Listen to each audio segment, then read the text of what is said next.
High friends, welcome to யாஷிகர்.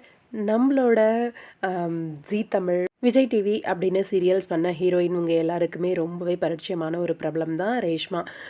பூவே பூச்சுடவா அப்படின்ற சீரியலில் ரொம்பவே சூப்பராக நடித்து எல்லாரோட மனசுலேயும் இடம் பிடிச்சவங்க.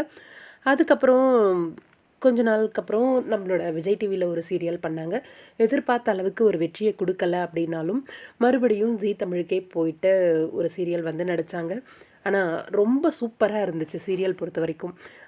ஒரு சில காரணங்களால சீரியலை கண்டினியூ பண்ண முடியாமல் எண்ட் பண்ணிட்டாங்க. உங்களுக்கே அந்த விஷயம் எல்லாமே தெரியும்.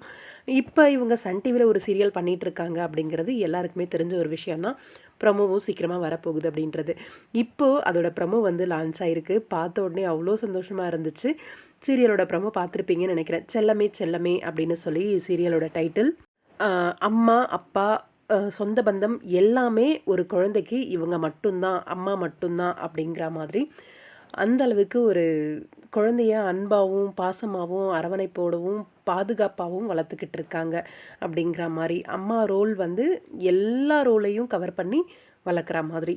நம்ம சுந்தரி சீரியலில் சுந்தரியோட மகளாக நடிச்சிருந்தாங்க இல்லையா, அந்த குட்டி தான் இப்போது ரேஷ்மாவோட மகளாக வந்து இந்த சீரியலில் வந்து ப்ளே பண்ணுறாங்க. நம்மளோட மிஸ்டர் மனைவி, அப்புறம் அபியும் நானும், இந்த சீரியல் மலர் சீரியல் இதெல்லாம் டைரக்ட் பண்ண டேரக்டர் தான் இந்த சீரியலையும் டைரக்ட் பண்ணுறாரு. இதில் இந்த இதை பார்த்து ஸ்டோரியை பார்த்து இன்னுமே சந்தோஷமாச்சு. எஸ், ஷபானா, ரேஷ்மா அவங்க ஃப்ரெண்ட்ஸ் எல்லாம் ஃபஸ்ட்டு மாதிரி அந்த அளவுக்கு இல்லையே அப்படிங்கிற ஒரு வருத்தம் இருந்துச்சு. ரேஷ்மாவோட இந்த நியூ ஜேர்னிக்கு நம்மளோட ஷபானாவும் அவங்களோட இன்ஸ்டாகிராமில் ஒரு ஸ்டோரி போட்டு விஷ் பண்ணியிருக்காங்க. ரொம்ப ஹாப்பியாக இருந்தது பார்த்த உடனேவே. அந்த ஸ்டோரியை ரீபோஸ்ட் பண்ணி நம்மளோட ரேஷ்மாவும் தேங்க் பண்ணியிருக்காங்க.